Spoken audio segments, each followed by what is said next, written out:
You're watching CN2 News. Two Chester County principals wanted to make a difference during the pandemic. They started R.E.A.L.L and Educate LLC to help educators and parents during some tough times. They're focusing on literacy and leadership. CN2's R.E.A.L.L Jackson has more on how they're helping the community.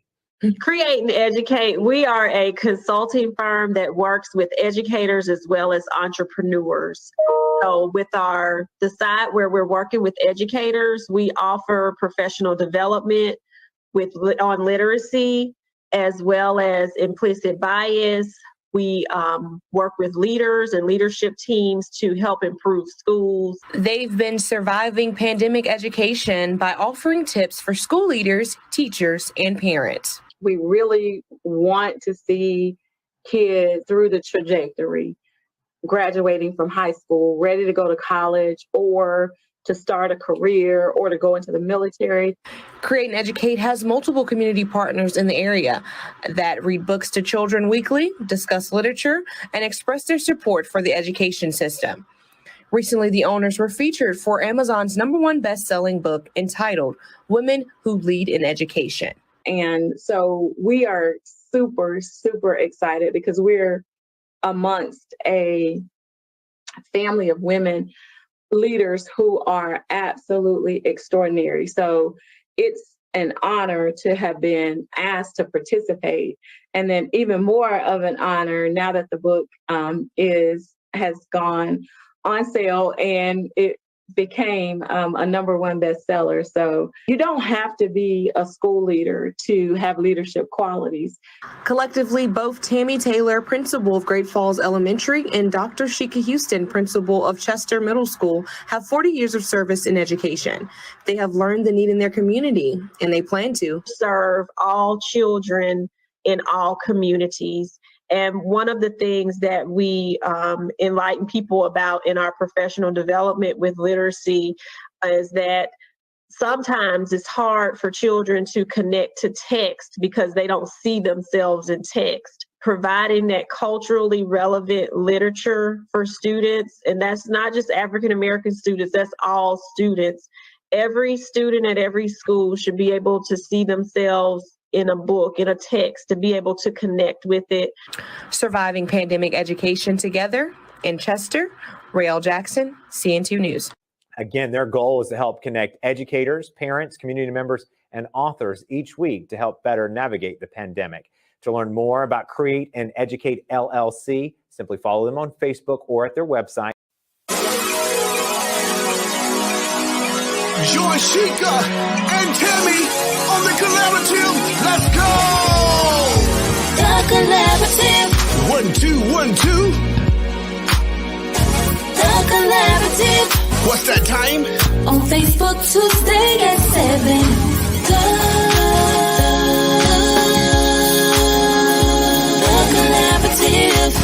The collaborative. Who we have? Come on. We have our leaders. We have our teachers and our parents. We have our authors. Story time at the end. Solving problems in our education system. Phenomenal women. Join them on Facebook. On Facebook Tuesday at 7. The collaborative. It's that time. You're with Sheikah and Tammy. The collaborative. Phenomenal ladies. It's educational. Here on the Facebook.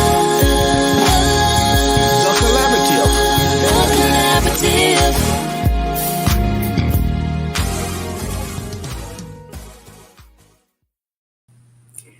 Hi, everyone, and welcome to the collaborative.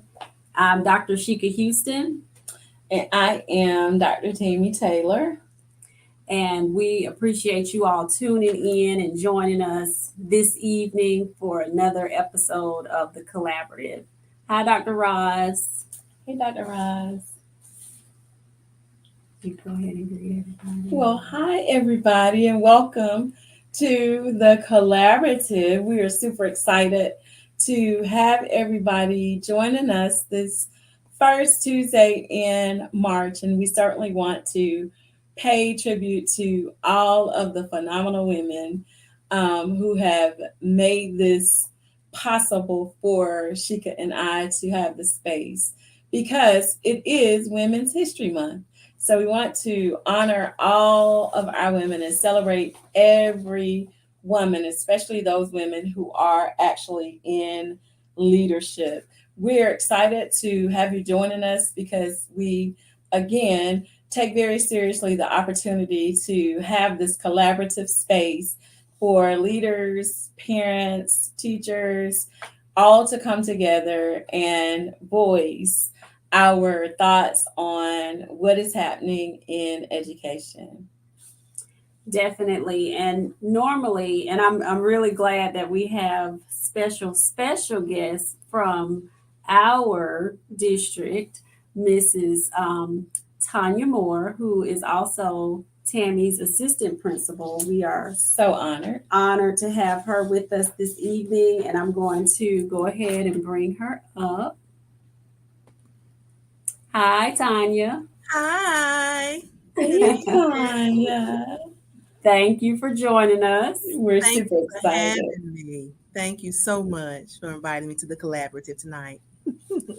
So I'm going to go ahead and let everyone know who she is, and then we'll go ahead and get the show started. And if you're joining us, go ahead and share the feed on your page so we can get some more people tuning in. So and this is her bio. She is honored to have the opportunity to work at Great Falls Elementary with such a great group of staff members and students. Throughout her 12 years in education, she had the pleasure of working with a variety of students. She served as a kindergarten, 2nd, 4th, and 5th grade teacher and was awarded the Chester County School District Teacher of the Year for the 2017-2018 school year. Prior to becoming a school administrator, she served as a literacy coach in Chester County as well. Tanya enjoys reading, traveling, and spending time with family. She believes in enjoying life by being of service to others. She lives by the quote, "Yesterday is history, tomorrow is a mystery, but today is a gift." Welcome to the collaborative, Tanya. Welcome. Thank you. So excited to have you. And if you have tuned in to the collaborative before, you know that we are an education show. So normally what we do is on this day in history, but because this is Women's History Month, we're actually going to share a little clip from the WISE channel. And I use the WISE channel. We talked about this on the R.E.A.L. Academy on Saturday when I did my town hall meetings. Anytime there was an observance month or something was happening, I would always model in the town hall meetings what I expected for everyone else to do. And sometimes you have to explain to children why you're doing certain things, because some of my boys would say, "Well, Dr. Houston, why we don't have no Men's History Month?" So I would explain, usually when there's a marginalized group of people, we have observances for the things that were done throughout history that hindered them in some type of way in order to elevate them and correct those wrongs. So the WISE channel is a great one that really is inclusive. It's culturally relevant, and the kids used to enjoy it, and they're pretty short. So this is explaining women's history. Let me put that up quickly. Here we go.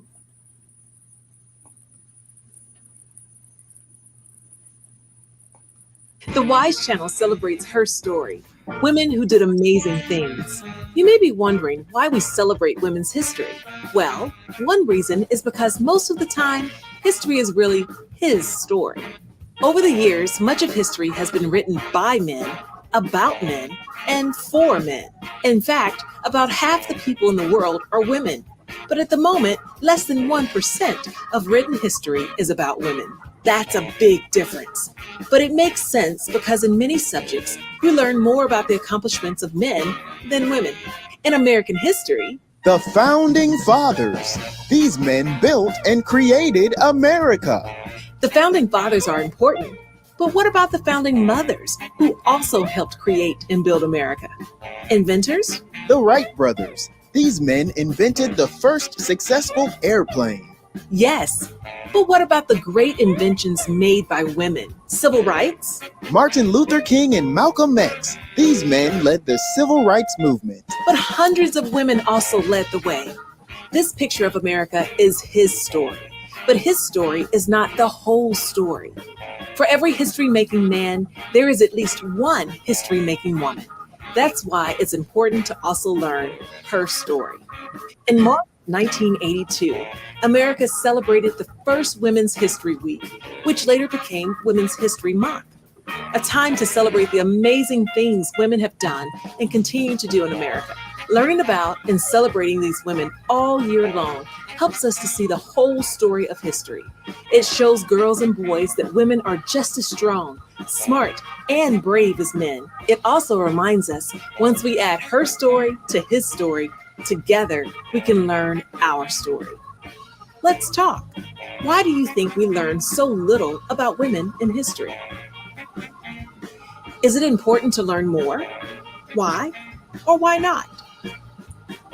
What can you do to learn more about women who did great things?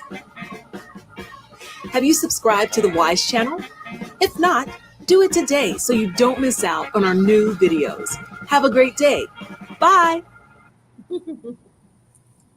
So that's just a cute little way, an engaging way to explain to students about different, and they have a bunch of them, women's history. They even have different women featured in history. So it's something that teachers can continue to use throughout the month as well. Yes, and we're super excited to be able to celebrate all these amazing women in history and the amazing woman that is joining us tonight. Most definitely. And thank you all for joining us. I see Mr. Lamont Ratchford on, Miss Anika Jones. Thank you all for tuning in. So the other thing that we do on the collaborative to make sure that everyone gets to know our guest in a little different way is we play a little game of Would You Rather. Okay. And those of you tuning in, you all can also answer as well.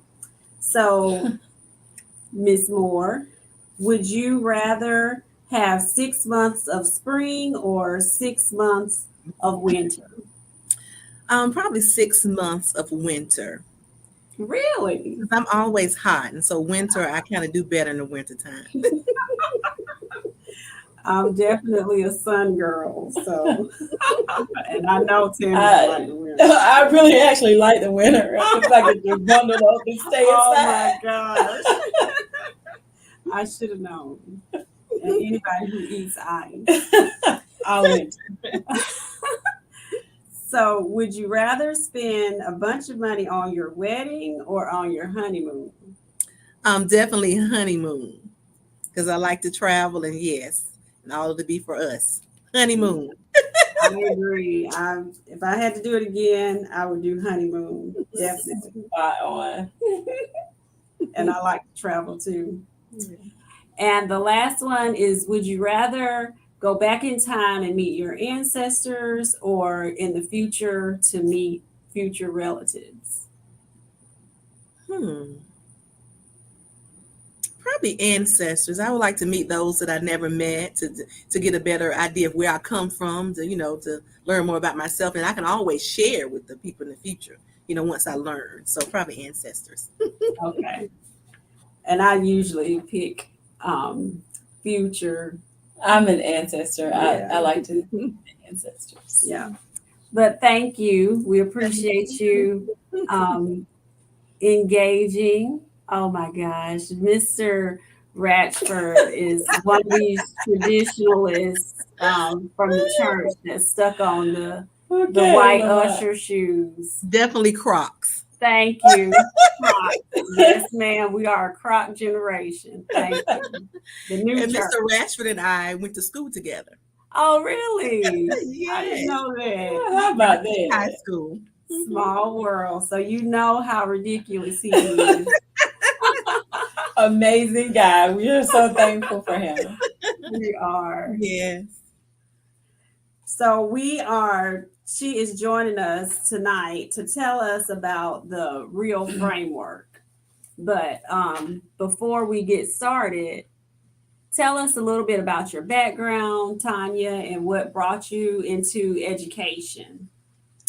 Education. I've always wanted to be a teacher. I remember as a little child with my little cousins, I was always the leader, that kind of thing.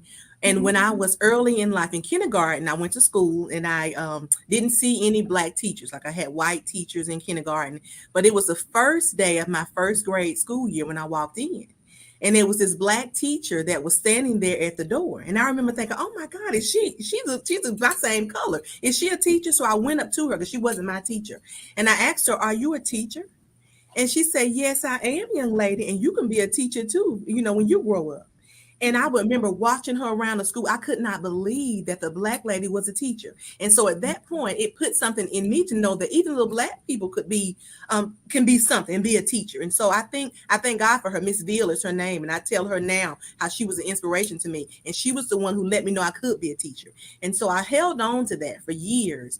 But in my 8th grade year in school, I ended up getting pregnant and having a child early in life. And so I kind of lost that dream. We had a beauty salon in my family. My mother has a beauty salon. And so I kind of went that route and went into the beauty salon because I already had a child. And so I did not go to school right out of college, right out of high school. And so I kind of gave up on that dream of being a teacher. And I just started doing my career, just doing hair. And I love that. But it was like 10 years later, I think I saw Miss Veal again in the grocery store. Wow. And it reminded me of years ago how that dream and how it just brought back all those memories. Like, wow, if you want to be a teacher, it is not too late. There is still life and you can be whatever you want to be. So after I saw her in the grocery store, very soon after that, I went and I applied for college, ended up getting my degree in education. And I graduated the same year that my daughter graduated from high school. And we actually have pictures that we graduated the same day. And so that helped me. So ever since then, I've been in education. So I'm just thankful that I decided to pursue that because it was always my dream. So that's how I come my second career as an educator. Wow, that is a powerful story for two reasons. First, representation, and we always say this, it matters. My daughter was in 1st grade and I'm an educator, so I just didn't think, she sees me all the time, that something like that would be a big thing to her. But when we got her teacher's card in the mail and she saw that she was an African-American woman, she said, Mommy, she's brown. She's brown like me. And I was like, wow, it didn't dawn on me that, what her school looked like and that mattered to her. But it does. It matters to children. It really does. And Abby's teacher is a brown teacher. So she was the same way when she went to 4-year-old kindergarten and was just like, she's brown. I mean, she didn't have any experience with school. So I think it is something that just automatically some way or another connects us. And as leaders, I hope those that are tuning in, you have to make sure that you're intentional about representation at your school, knowing who's in your school and making sure that people see other people there that are in positions like teaching positions. And I make sure even when I go to schools that I don't want to see everybody who is brown and looks like me that are doing things that are not a part of the teaching staff or, other things, because that sends messages to children. So, representation in every area matters. But the other thing is that this teacher inspired you twice, you going back to your dream and just letting young girls know or children know that sometimes dreams are deferred. They're not denied, but they're deferred. And you went back to your original dream and, you finished that. So what a great accomplishment. What a great story. Absolutely. And a dream deferred does not mean that it's going to be denied. And I love it. I've told you before how it is just so inspiring to know that you had the resiliency to take that 8th grade situation that could have been catastrophic and changed your life in a different way, to create the kind of person that you are. And develop that heart for people and for children and for what it is you do every day. So super proud to know you. Thank you. And so let's get into the R.E.A.L. framework. And the R.E.A.L. framework, for those of you who may be tuning in for the first time, is something that Tammy and I created. And Tanya is also a part of this work. When we were in state sanctioned school improvement, there was not a framework or guidelines or anything telling us how to get out of that status. We were looking for help from people who should have been helping us, but we received none. So we had to figure things out, and together we did with our dynamic staff members, and we put this together because we didn't want other people to have the poor experience that we did going through the school improvement process. All schools need to improve, but when you're in state sanctioned school improvement, there's a different level of pressure there. And so you need some guidance, you need some strategy. So we put this together in order to help people, because this is what helped us. And that R stands for respect. So tell us, and this is the door of our framework, because we feel like that's the main thing that sets the foundation for everything else to happen right in your school. And it has to deal with culture a lot. And tell us what your things that you're doing as far as culture and SEL in that area of the R, respect. Well, at our school, Dr. Taylor is the principal, as you know, and so she's a great model, an example of respect at our school, because she treats us with respect, and everything she does, she is respectful towards us. So she models that, and so we're able to kind of go off of her lead and do that and show that even to our. So the staff is able to show respect to the students, and in return they give it to us. And part of we have 4 main expectations, and one of them is being kind. And so we focus on that all the time, that respect is a big thing at our school, and it's important for us to show respect so you can get respect in turn. And so that's big at our school. So in everything we do it in a respectful manner. Everything is it's just kind of a part of who we are at our school. I love that. Mm-hmm. No, I was just going to say that the other thing that I think is easy for us to see, and you can see, everybody who's tuning in can see that Tanya's very bubbly and genuine person. So respect is kind of exuded in the way that she handles not just the staff, but the students and parents. And so it's a really big part of just that culture that's been created at the school and cultivated so that everybody comes to the table with the mindset that we do have to be respectful of one another, and that is something that is genuinely expected in all interactions that happen within the school. And I just have to say, we'll just press pause here, because Tanya, I think it's important too that people know that you came to us when we were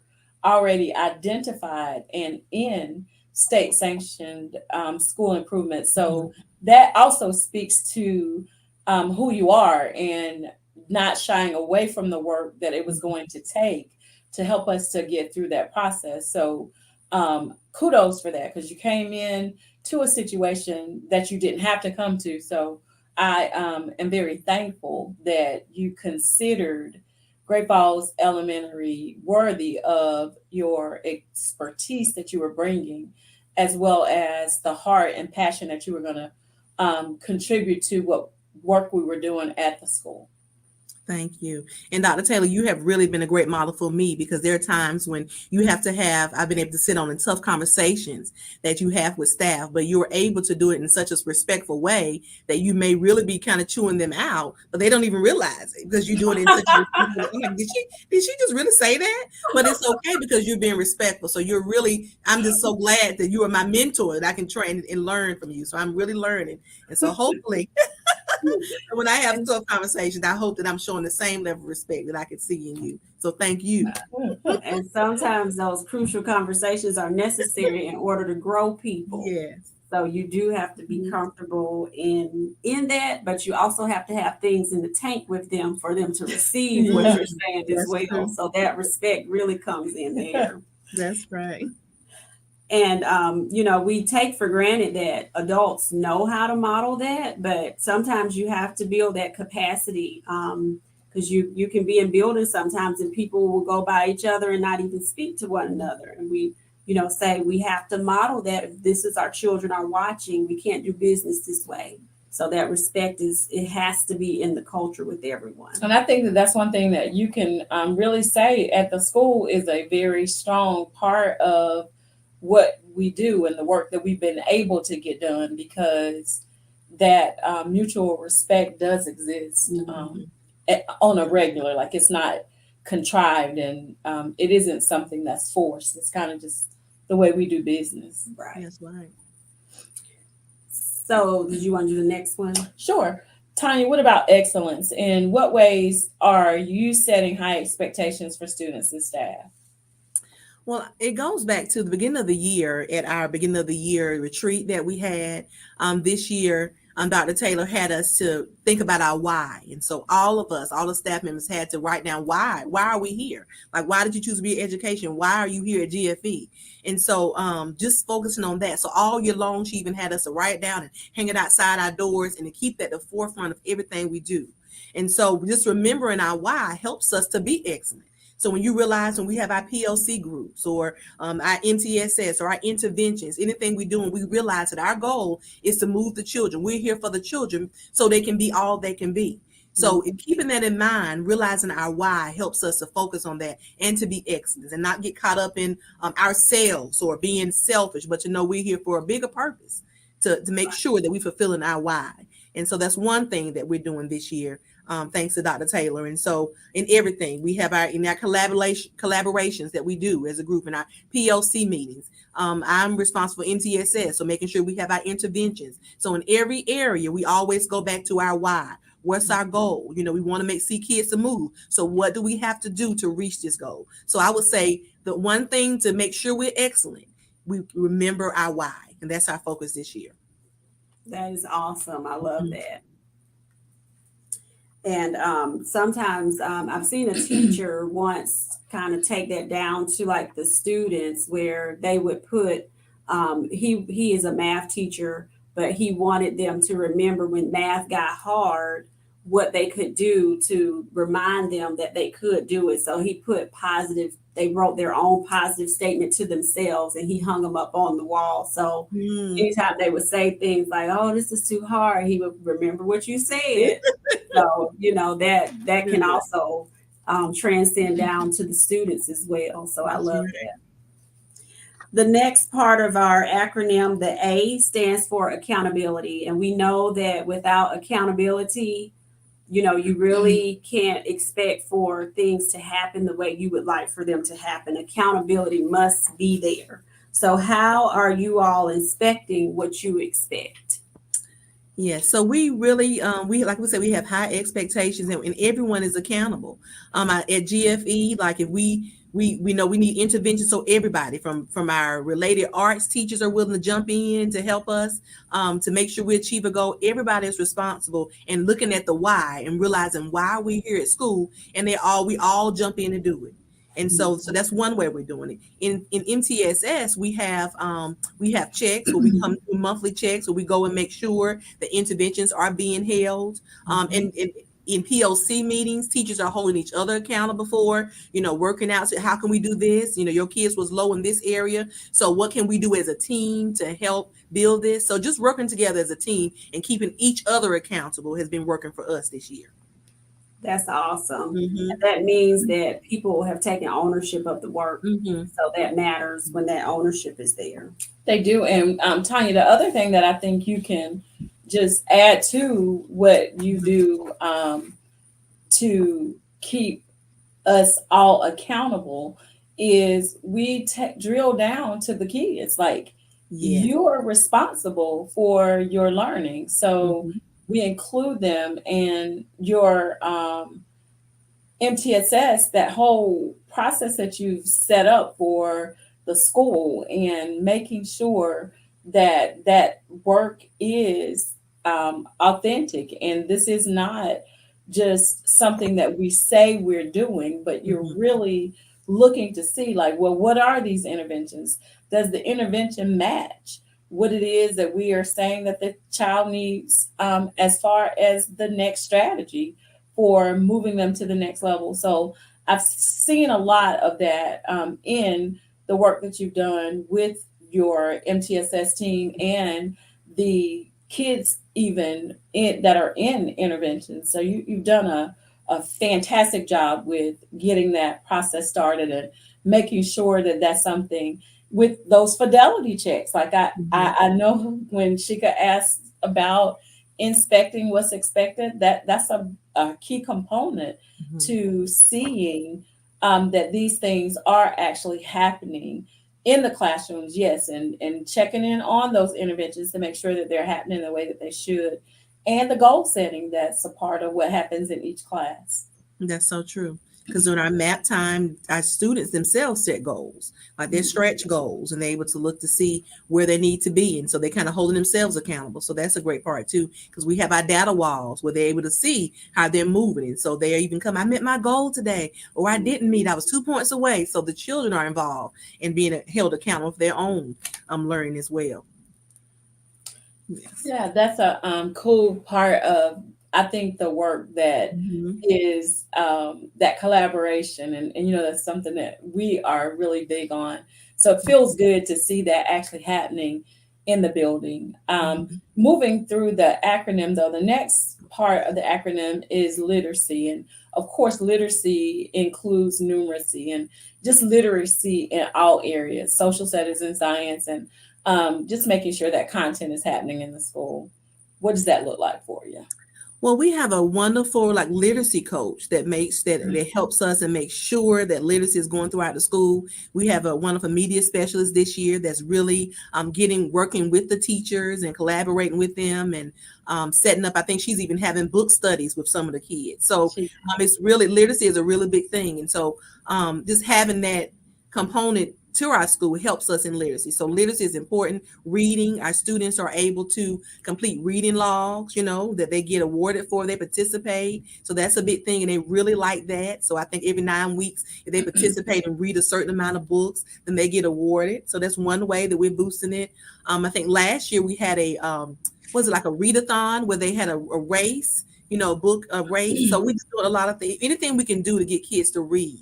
We're getting ready to have a book character parade this Friday, and we're celebrating our Dr. Seuss week this week. And so all the students are going to dress up like book characters. So anything we can do to make sure that literacy and reading is fun, we're trying to do that, because reading is very important. And we do believe that readers are truly leaders. And that's what we're trying to grow here at our school. We want all of our students to be leaders. So they really have to be readers. And we're trying to make sure that they enjoy reading, and so they can become readers. Awesome. Yeah. And I know you all have a math coach too. Oh yeah, and numeracy is just as important. And you want to speak to some of those things, because Miss Brooks is absolutely phenomenal too. We got both of our coaches, the best coaches in the world. But and the same is true of the kinds of things that they are doing with what happens in math in the school. And the thing that I love though about the way that math happens is the structure for math is based on what they're doing in reading, and the way that Allison supports Deborah and the way that Deborah supports Allison, I think sends the message that we can't have one to be successful without the other. And so it's very evident that it's a combined effort at the school. And even with our new schedule, like we are on a modified schedule this year where we're able to integrate in most grades our content into ELA. So it's been a really powerful experience to see that we are actually, that integration is happening so that those standards are being met through literacy activities. And that's something that I think will yield dividends for us in the future.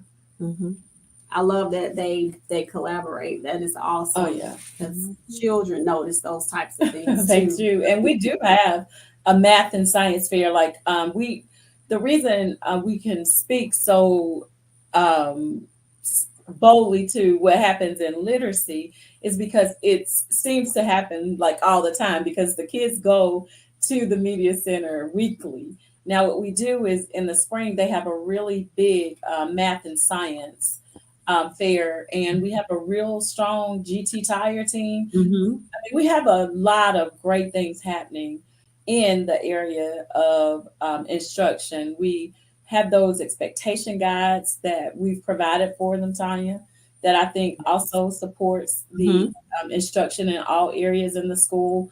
And that's not something that is required. That's something that our coaches have come together and put together as resources to make sure that the teachers in each classroom had exactly what they need down to the resource to teach this standard to the depth that it is supposed to be taught. So the teachers feel very comfortable in literacy, numeracy, everything in the school, math, reading, because of the coaches and the work that they've done for them. That's foundational. So true.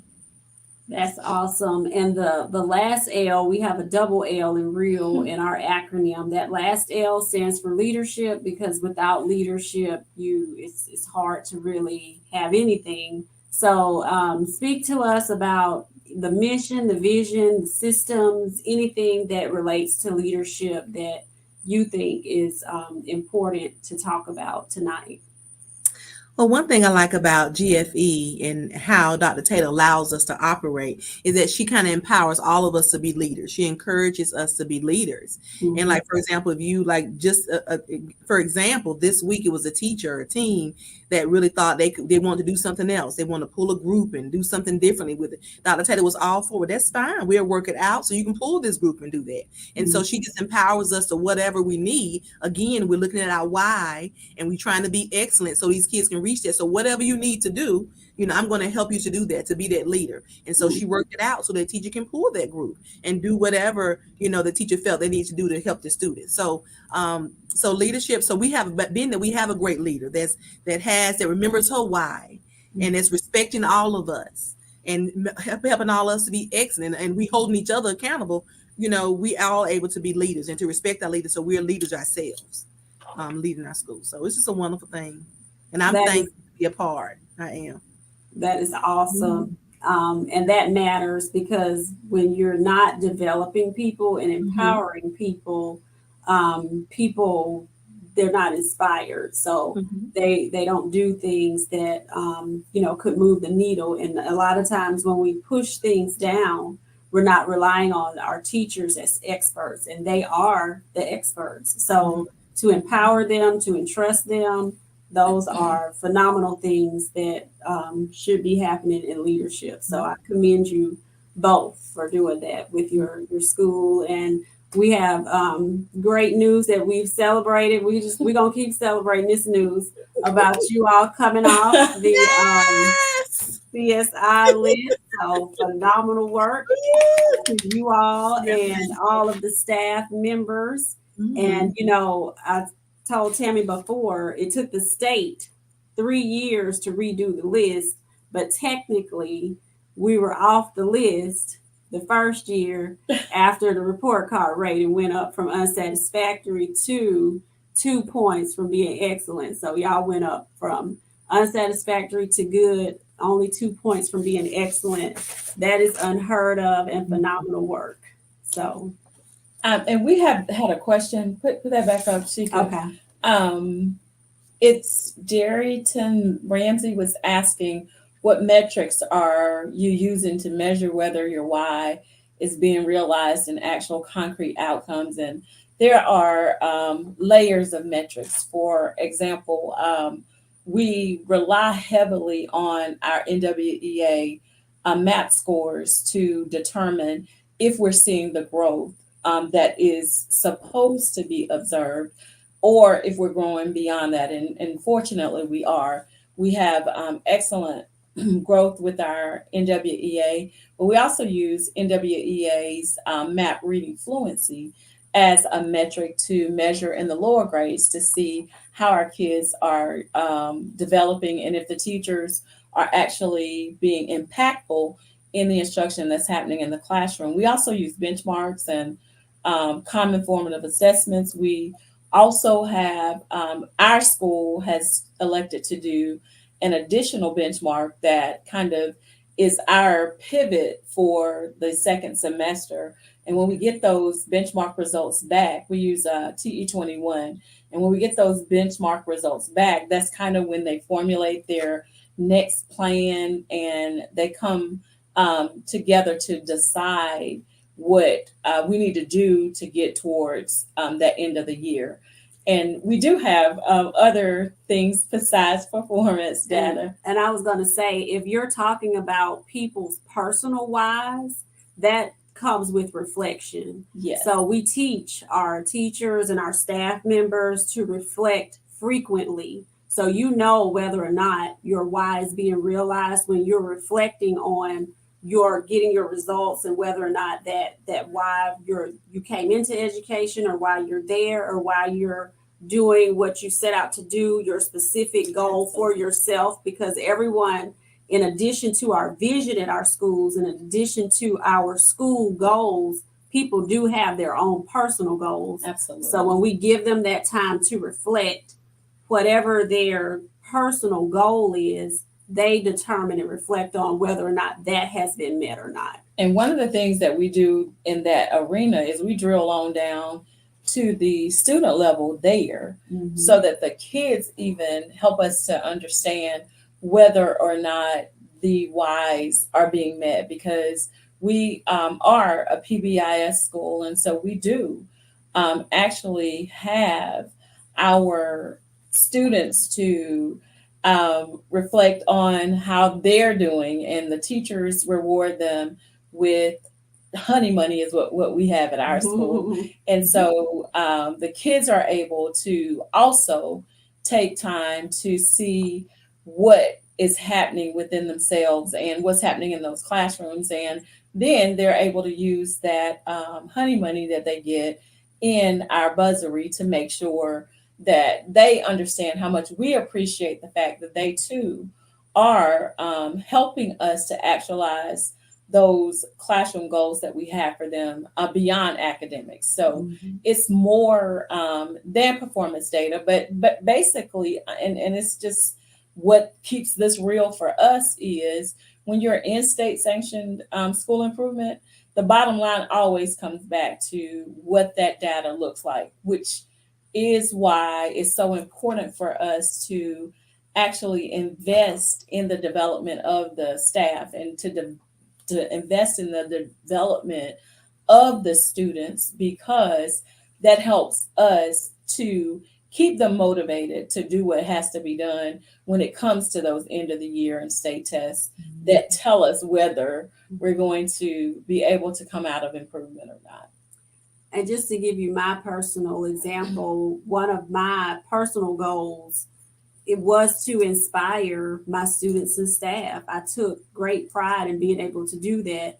And when you're in state sanctioned school improvement, what you don't have usually is a whole lot of people who are feeling good about what is happening, because you have this big U sitting on your school and everyone that is in it. So inspiring them to realize this is not who we are, this is not what we are, and we're going to show the world who we actually are, to be able to have people to follow your vision to do that. My why was realized. Absolutely. And why this was important for us to do that.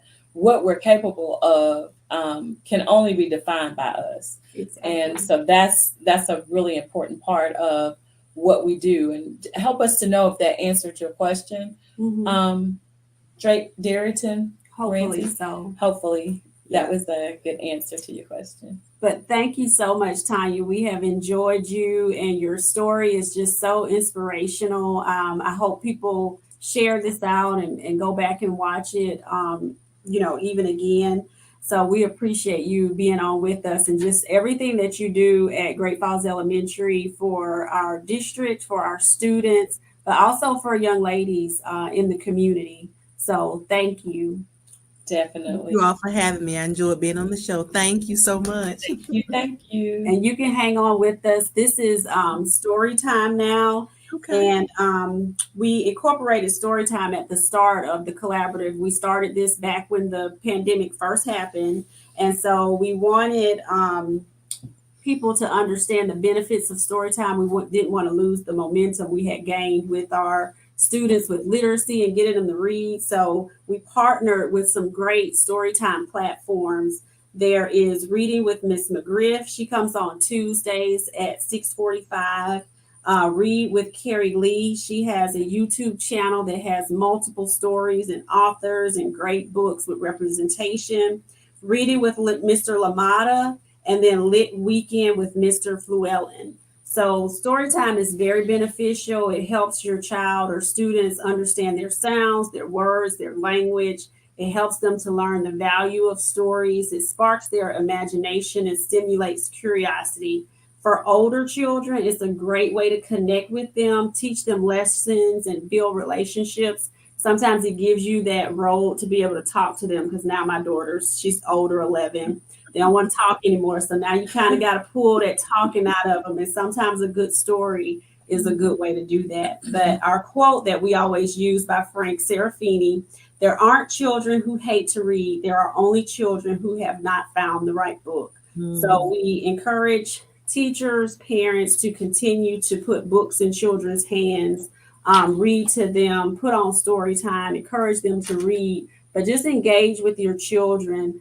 At some point, we have to get away from the electronics. And I'm talking to myself when I'm saying this. You know, we got to put the phones down. We got to get off of StreamYard. You know, we got to talk to our children and find out what's happening and make sure that they are okay socially and emotionally as well.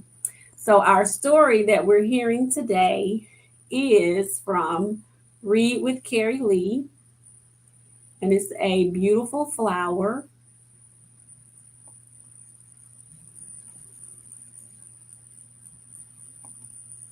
Ode to Brown Girl. Okay. Beautiful flower in Ode to Brown Girl. Brown girl, you're a beautiful flower with love. You deserve to be showered.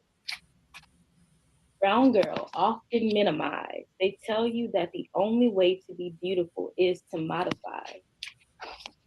Beautiful is the texture of your hair, your nose, and your skin. Let me explain to you the importance of your melanin. You are a queen, so rich, so precious, and so right.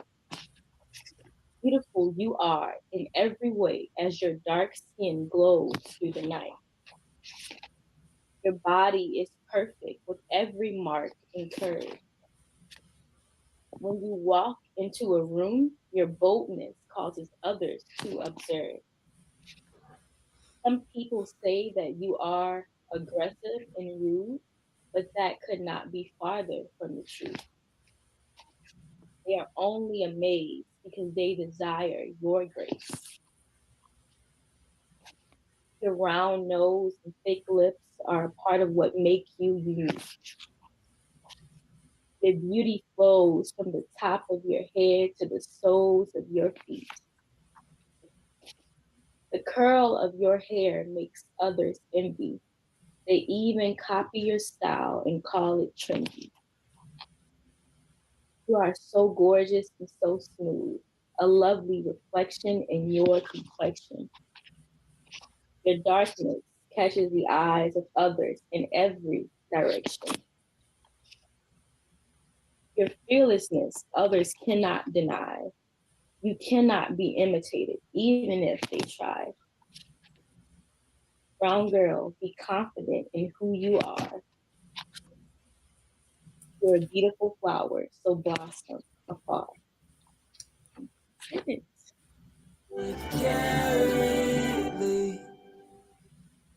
Well, that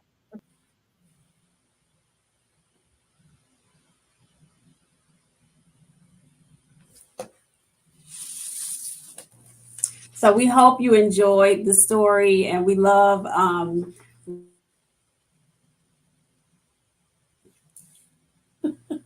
yeah, I thought I was unmuted.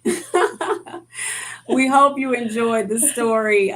We love Read with Carrie Lee's platform. She brings on some phenomenal authors, and we also have a show where we try to elevate the voices of authors, because a lot of times with literacy, we're not very, very well represented. Kids are not able to see themselves a lot in books. So we were intentional about making sure those classroom libraries were filled with books that children are able to see themselves in. So our show, connecting parents and educators with great resources, we try to intentionally look for books and authors that children are able to readily see themselves in and get them motivated about reading. Sometimes it's like the quote says, it's not that children hate to read. Sometimes they don't want to read what you're putting in front of them. So you have to know their interests. You have to know your children. You have to know their background and try to put something in their hands that they are interested in. Definitely. And try to find books that they can relate to, because the relatability is super important. Like that story was a really beautiful brown girl story. Yes, I love that one. It's so appropriate for Women's History Month. And just in honor of Women's History Month, there's two women that we would like to recognize who tune in regularly to our platform. And that is Miss Dot McKeever Jeter and also Miss Donna Scherer Grant. Both of them are just phenomenal women in education. And we wanted to honor them by recognizing them in honor of Women's History Month. So thank you, ladies, for what you do. Miss Dot is usually on with us every Saturday or anytime she gets the notification. She's always encouraging us. And Miss Grant is sharing us out to everybody and tagging us in things when she's on something that she knows is applicable to us. So we salute you, ladies. Definitely. And guys, we want you to make sure that you join us on Saturdays for PD with Sheikah and Tammy at 10:30, and that's Eastern time. We are so thankful and elated to be a part of that Fantastic Four PLN on Saturdays. That starts with Principal Sean Hurd, who is on just before us at 10. And then we come on at 10:30, and then following us is Principal Kafele at 10:55. And then that ends on Sunday evening with Unlock the Middle with Josh and Dean. And we also encourage you to tune in with Dr. Roz and Coach Williams on Tuesdays. But we are going to continue this week to talk about the impact of Black women leaders. So we invite you to join us and look forward to seeing everybody there. And also thank you to all of our community partners that we tag in this particular broadcast for the collaborative. If you are tuning in, share us out, because some people are not aware of the information, and it's helpful for parents as well as educators and community members. And visit our website at www.createandeducate.solutions. Follow us on our other platforms so that it just helps our Facebook algorithm. And also we're on LinkedIn and YouTube. So we just want to get that information out there. Everything that we do, we're paying it forward, because again, we don't want people to go through what we went through when we didn't receive support, and we want to be that support for people who need it. So thank you all for tuning in, and we hope to see you back next month. We are on the collaborative the first Tuesday of each month, and like Tammy said, every Saturday at 10:30. So make it a great rest of your week, guys. Enjoy.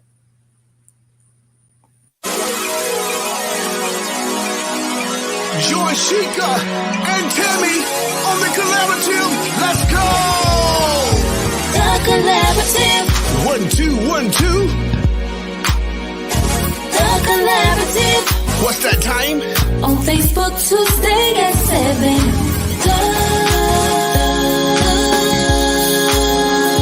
The Collaborative.